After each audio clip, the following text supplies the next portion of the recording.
Yes, karibu tena mtazamaji wa FJ TV. Niko hapa kwa ajili ya kukujuza yale yote ya kimichezo.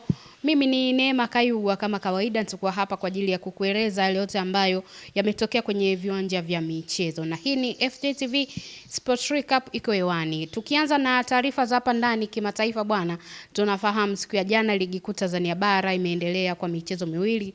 Azam FC ameshangaza dunia, ameshangaza Tanzania, lakini pia ameshangaza wapenzi wa soka baada ya kupoteza kwa idadi ya magoli 4-1 mbele ya TRA United. Tunafahamu timu ya TRA ni moja ya timu ambayo imekuwa ikifanya vizuri baadhi ya timu ikicheza nazo, lakini pia ilikuwa inafanya vizuri katika michezo mbalimbali ambao wanakutana na timu mbalimbali za hapa Tanzania. Lakini mchezo mwingine ulikuwa ni Namungo FC mbele ya Mashujaa. Watu hao bwana walitoshana nguvu ya kutokufungana, yani walitoka suluhu ya bila kufungana, na mpaka sasa ukiangalia kwenye msimamo wa ligi TRA wana michezo 22 na ikikusanya alama zake 33, huku ukishinda michezo 9, kudraw michezo 6 na kufungwa michezo 7 pekee. Wakati huo bwana Azam FC licha ya kupoteza siku ya jana mbele ya TRA, lakini wamesalia nafasi ya 3 akiwa amecheza michezo 22 na pointi zake 43. Lakini tukija kwa upande wa Namungo FC, Namungo yuko nafasi ya 10, michezo 22 akiwa amekusanya alama 24. Mashujaa yeye akiwa nafasi ya 9 michezo 22 lakini akikusanya alama 26. Hapo ukiangalia jinsi Mashujaa na Namungo alivyotoshana nguvu, mmoja nafasi ya 9 lakini mwingine nafasi ya 10. Lakini kwa Azam FC imekuwa ni tofauti, kwa wakati wao wakipoteza wameendelea kusalia katika nafasi ya 3. Tunafahamu Azam FC imekuwa ikimsumbua sana Simba katika hiyo nafasi ya 3, lakini mambo yamekuja kuwa ni magumu. Ligi kuu Tanzania bara kwa jana ilikuwa na vitu vingi. Watu wengi walishangaa baada ya Faisal kukosa penalti.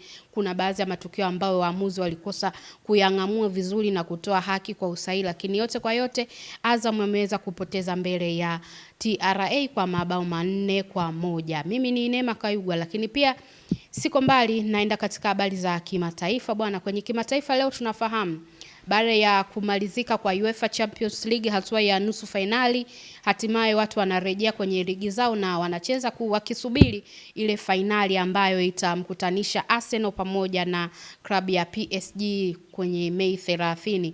Tunafahamu ligi kuu ya England leo inaendelea na kwa michezo mbalimbali. Mchezo wa mapema kabisa saa 8:30 Chelsea atakutana na Liverpool, na ukiangalia status ya watu hao wote wawili ni kidogo inasikitisha kwa sababu wote wamekuwa hawana mwenendo mzuri. Chelsea katika michezo yake 5 ya mwisho amefanikiwa kupata ushindi kwenye mchezo mmoja, lakini kwa upande wa Liverpool amekuwa hana mwendelezo pia mzuri, akipoteza baadhi ya michezo, akitoa draw baadhi ya michezo mingine akishinda, lakini kwa kusuasua. Lakini tukiachana na mchezo wa saa 8:30 Liverpool na Chelsea, hapa tunaenda majira ya saa 11 Brighton atakutana na Wolves. Tunafahamu timu zote hizi mbili zipo katika wakati mzuri ama nafasi nzuri kwenye ligi kuu ya EPL. Na kama ilivyo kawaida nimekujuza mechi ambazo zinaendelea leo kwa siku ya leo ndani ya ligi kuu, lakini pia msimamo wa ligi upo kwa namna hii. Manchester City nafasi ya 2 alama 71, anayeongoza ligi ni klabu ya Arsenal nafasi ya kwanza akiwa na pointi 76, lakini Manchester United ana alama 64 nafasi ya 3.